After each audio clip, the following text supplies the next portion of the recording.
Subscribe and download over 1 million code snippet including this tutorial from codegive.com, link in the description below. Certainly. A vlookup equivalent in Python can be achieved using the merge function in the pandas library. In this tutorial, I'll guide you through the process of performing a vlookup operation using pandas with a practical example. If you don't have pandas installed, you can install it using.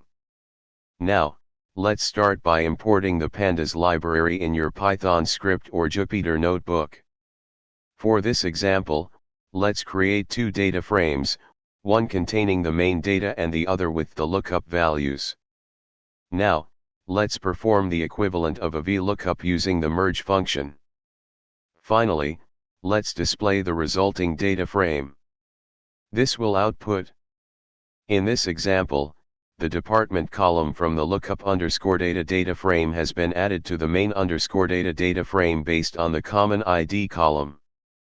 ChatGPT.